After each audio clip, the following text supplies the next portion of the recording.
Go.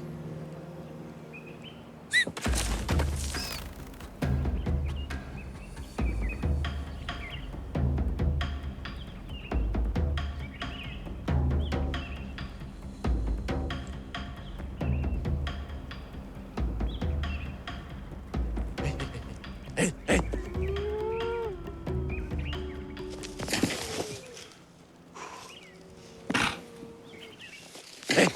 Hey!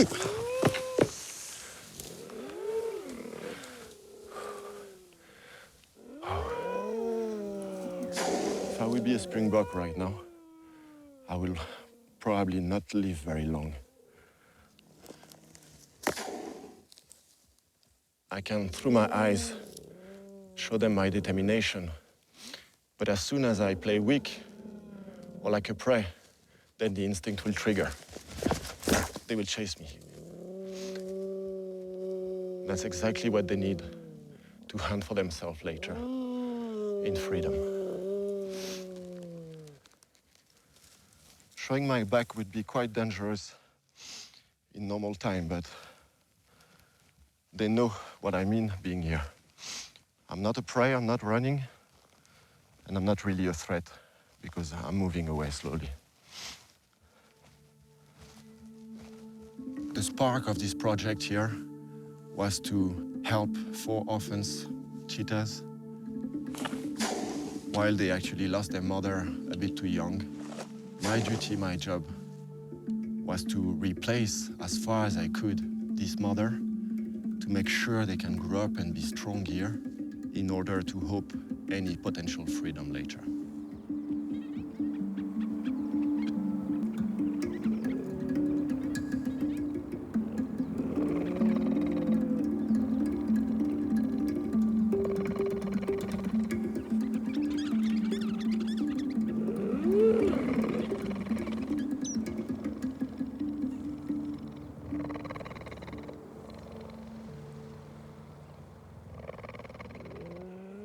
You could think this is very usual to see, but even in Namibia nowadays, this has become very rare.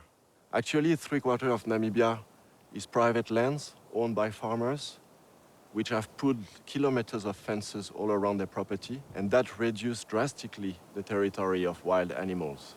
So today, you have to travel very far in the west corner of Namibia, where there are no humans at all, and that's the only place where you can actually meet free and wild animals.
I really understand why Bushmen chose this place to take refuge from the heavy sunlight and heat of the day.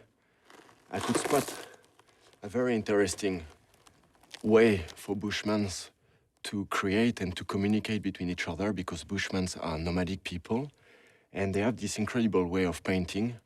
And most of the time it's representation of animals and people. And here there is an incredible representation of a rhino. And rhinoceros are known to drink every day. So for them, it's a sign of water. And the way that the animals is drawn will show you the direction of the water. That's a way for them to communicate to other group of Bushmen that will come here to really go straight for the water.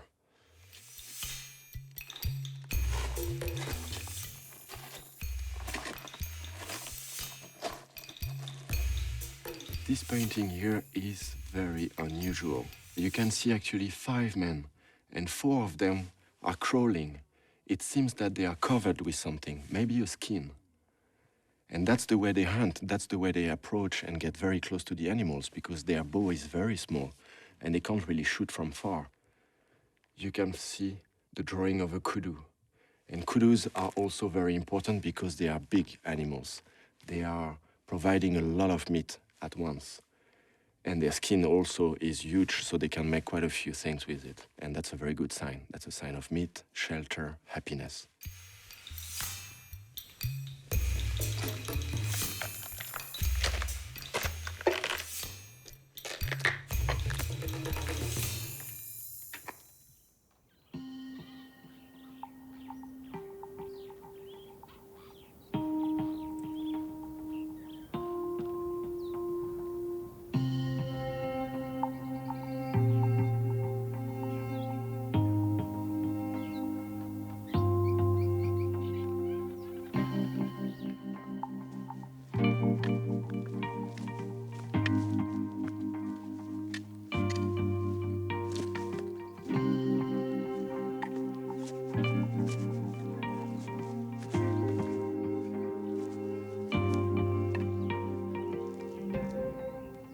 I didn't expect to find this kind of euphobia here.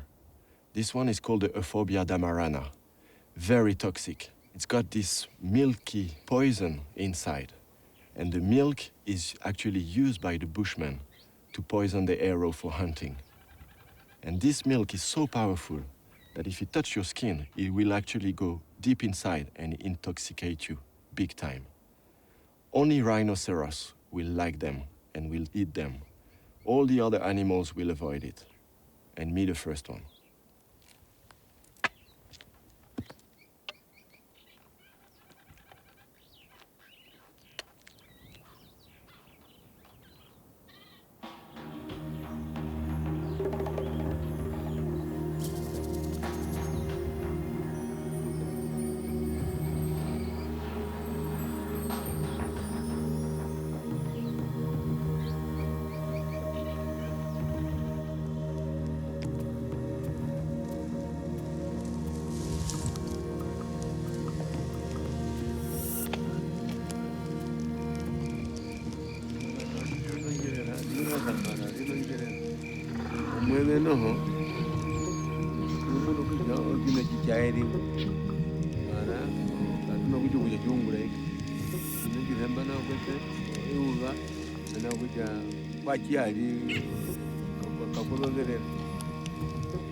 There is an oryx over there. He probably spent most of his day under this tree while the sun was so hot. And now that it's cooling down, he's on his way to look for food.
What a thrill to be here.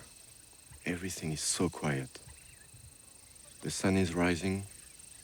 Nature starts to wake up. It's the perfect time to go and see it.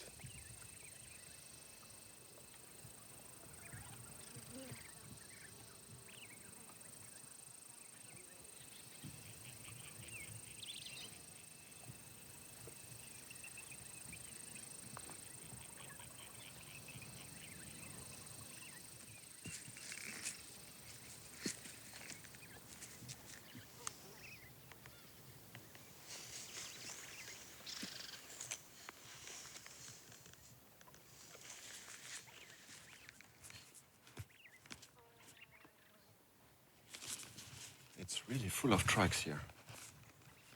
You can see a lot of wildlife came here during the night. You can see little shackle tracks, small beetles, big antelope, small ones. And there is one special spider I would love to see here. It's that famous white lady. So that would be the little entrance of the white lady hole, where she can bury herself about 20-30 centimeters deep in the sand. So she would come out like a flash to be able to catch the little beetles, the little ants, whatever would come close by without seeing it.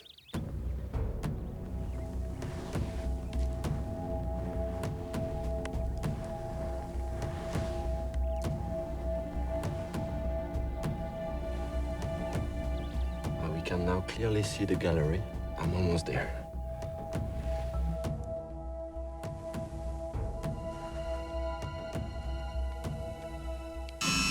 Ooh, that's a big one.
Here it's a very different environment.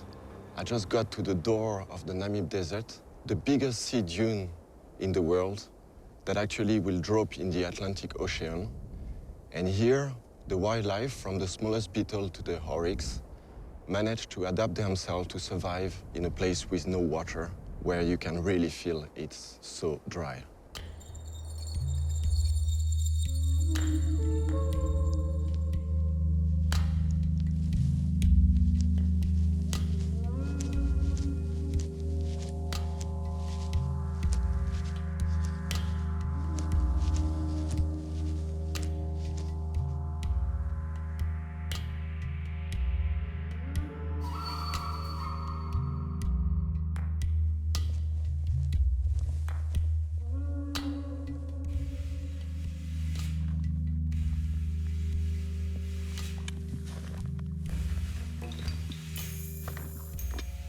It's getting so hot now. We went from 5 degrees this morning within an hour, and it's about 30 degrees now.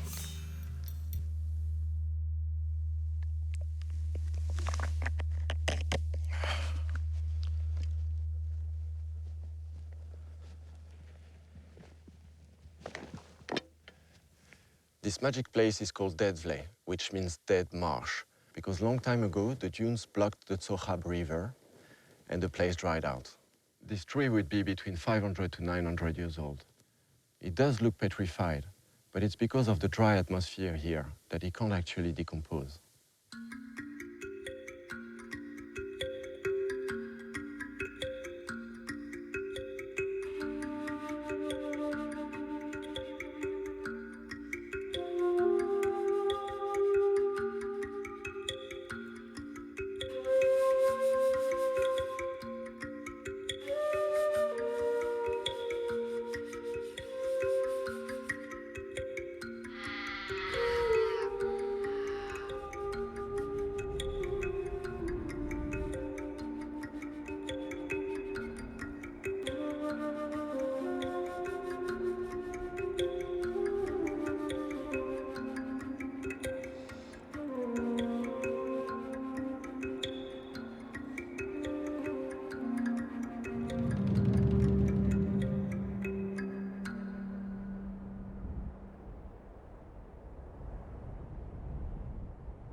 This lizard is called by the name of the man that discovered it, Fitzsimmons skink. And that lizard got rid of everything he didn't need to live here in the dunes, starting with his feet, his neck, even his eyes, because he doesn't need it while he's living under the sand. And he's so shiny, it looks like he's varnished, perfectly adapted to dive in the sand.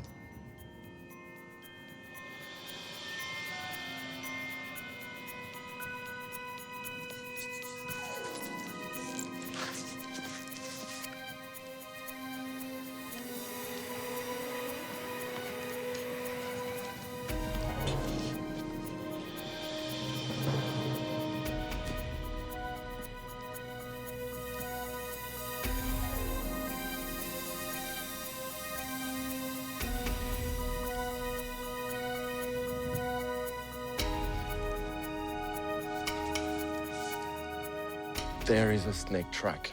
This track is heading right under this little bush. I guess That's what everyone does here in the desert, looking for shade. And there I see it. It's a little horned adder, quite venomous, but not deadly.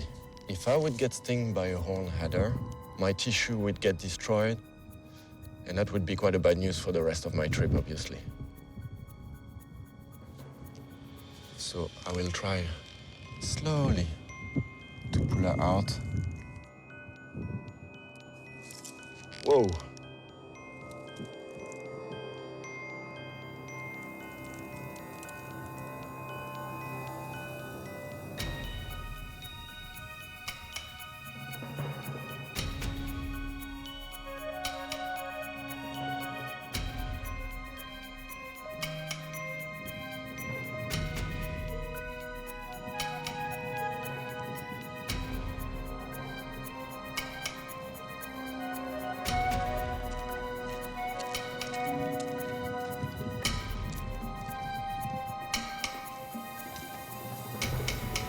Oh, there is something here.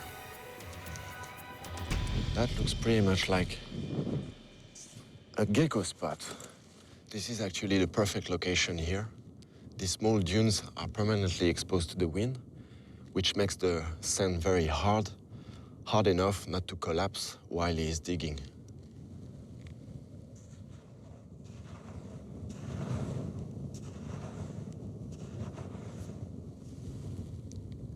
So this is the Namib dune gecko, also called the web-footed gecko, because of his palm feet, perfectly adapted to walk in the sand and to dig in the sand.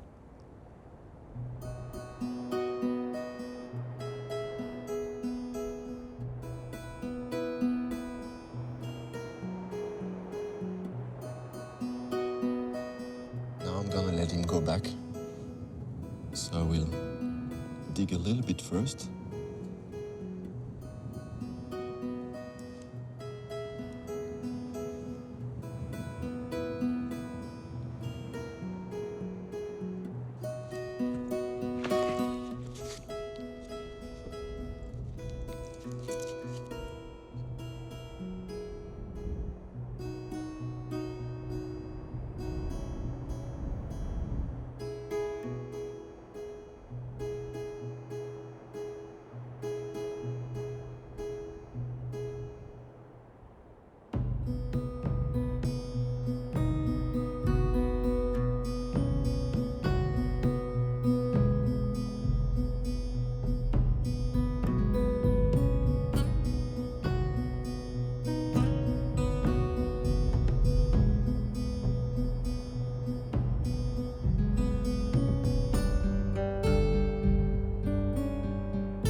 So there we are on the west coast of Southern Africa, from the Namib Desert on the way to Damaraland.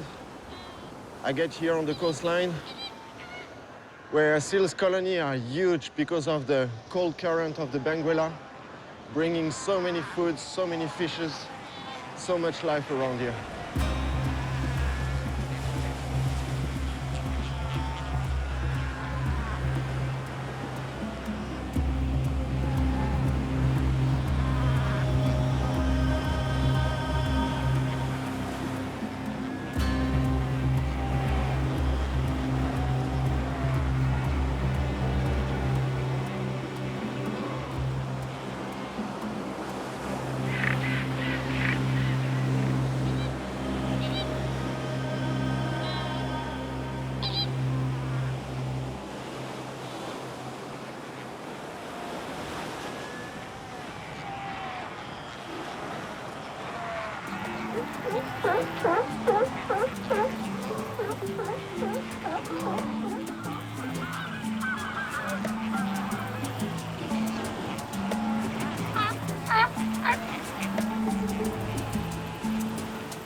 I'm now getting on the edge of the dry riverbed. I'm feeling quite happy because I know I'm getting closer and closer to the elephants. But I'm also driven by the adrenaline because I know lions are around and they probably will see me before I do. Thrilling.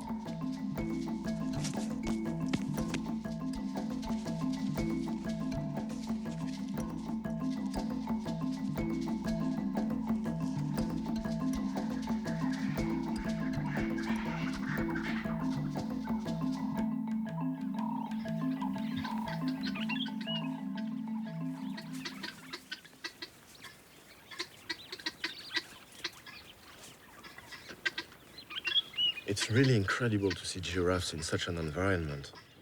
To see them walking in the sand makes them so graceful and totally unexpected.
I'm definitely on the elephant tracks.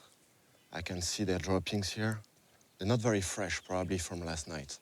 But it seems they're going right on the way to the riverbed, the Namib River. So they're probably looking for water. So I guess I just have to carry on that path and I will be able to spot them.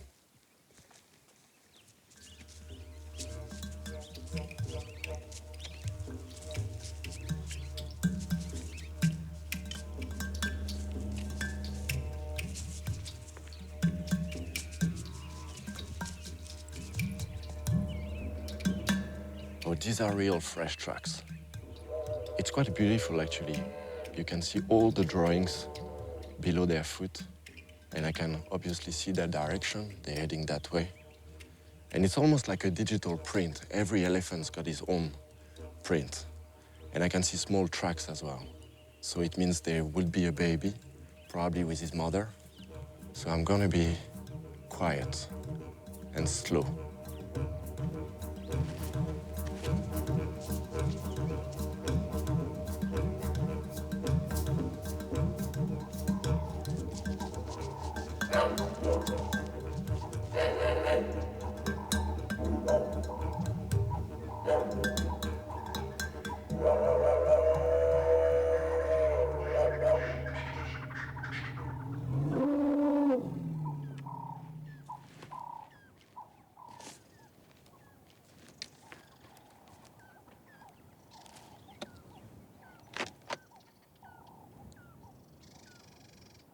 all along the way, I kept on meeting different kind of animals.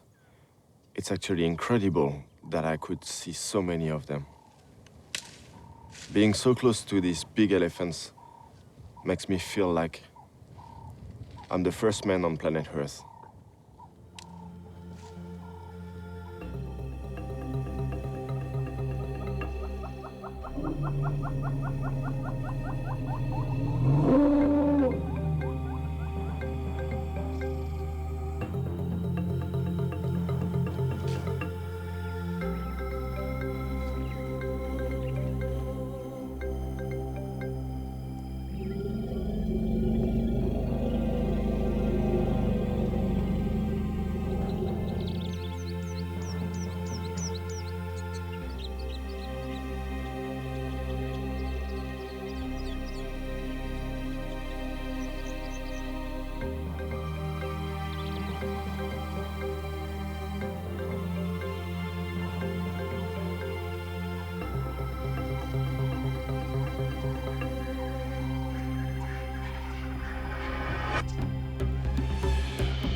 Well, I just got onto fresh lion tracks.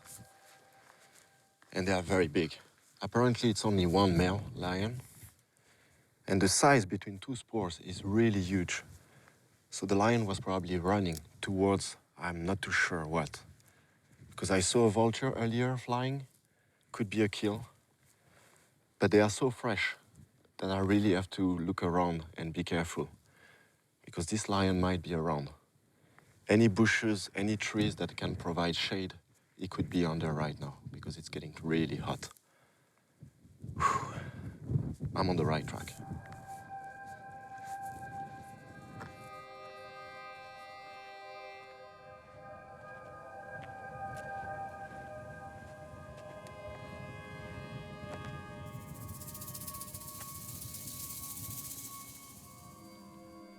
I was actually hoping to find something like that when I saw the vulture, all these fresh tracks, and eventually I got close to this poor old oryx. His horns are quite thick at the base and very used to the tip. So that was his time, I guess. I really hope I don't end up like that.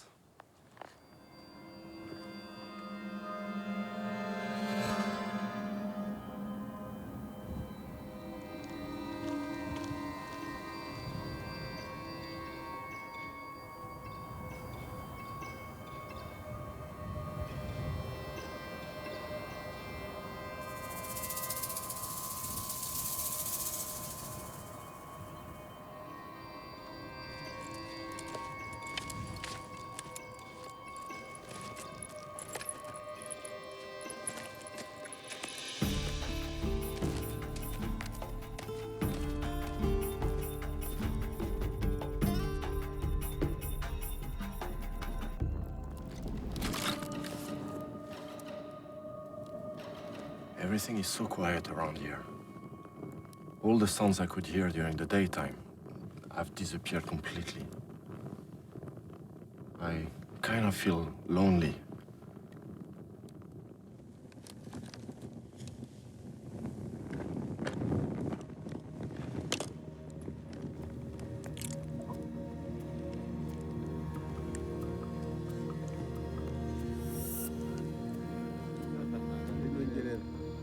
Muy bueno.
Really expect to see giraffes here in this open plain where there are no trees. She's going from one riverbed to the other riverbed to actually look for food and water. Yeah, giraffes are really amazing animals. They are really adapted to this kind of environment here.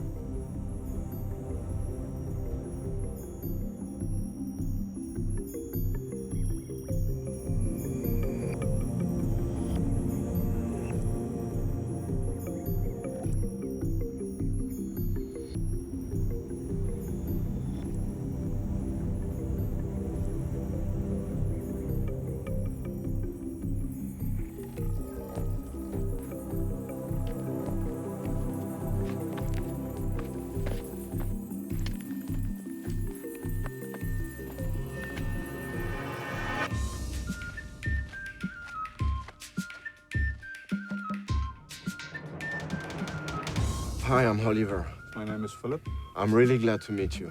I've been looking for you for ages. You're very welcome to come with me. There are a couple of lions not far from here, and I'm about to go and see them, so you're very welcome to come along. People that support the Lion Project sponsor by buying a radio collar. It's on top of the lion, and I mean, it's incredible. See that antenna up there is mounted very high. I can do my work and updates like this. Without this, you will never find them. The telemetry and the car, the two most important things. This side of the car. The lions know the car and they trust it. They don't know me, but they know my car. I make a lot of recordings of the lions, and then I use that to get them to come to me. One switch. Wow.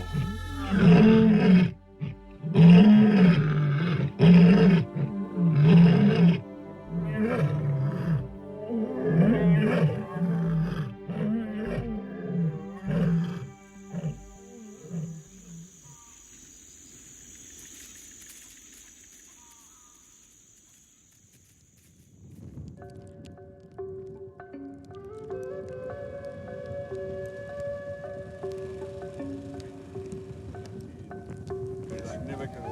You can't leave now. You leave. You come back, everything is changed. The 5 cubs, when they were that big, literally they were like 4 weeks old. And I was with the females. And then in the late afternoon, they go and they leave the cubs with me. Really? And they go hunting. That's trust. Yeah. Definitely. And I tell you, I cried.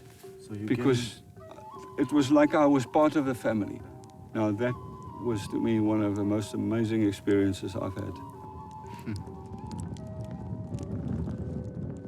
What is the future of these desert lions? I think the future is very good. For probably the main reason is that they are such survivors. They can survive here, they don't drink water. They can live here in the most extreme conditions. And whatever people as a human race can throw at them to try and destroy them, I think they can still survive all of that. Because if they can survive here, it's the most extreme. Nothing can survive here, and they do well, so I have good hope for them. I really do.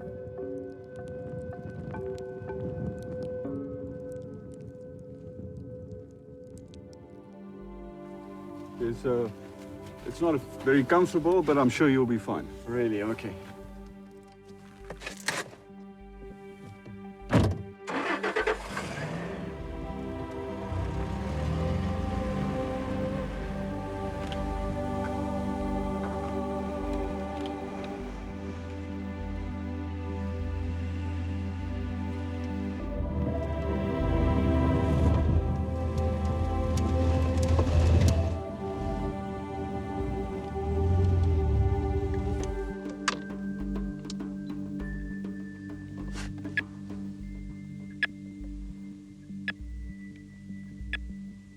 Did you pick up any signal?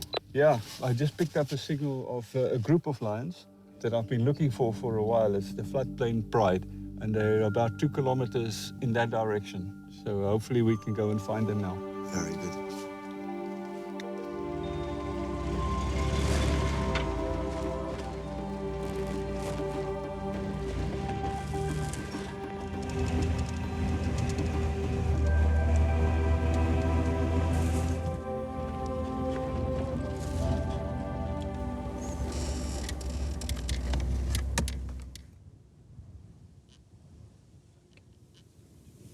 Just wait a little bit to have better visual, and then we'll try to get slowly closer. Well, he seems to really know what he's doing.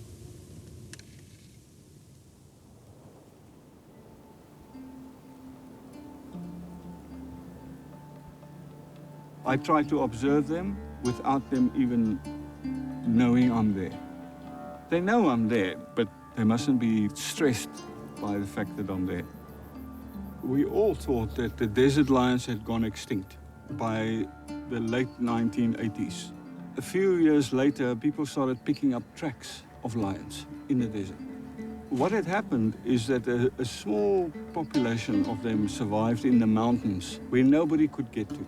They basically survived that whole difficult time.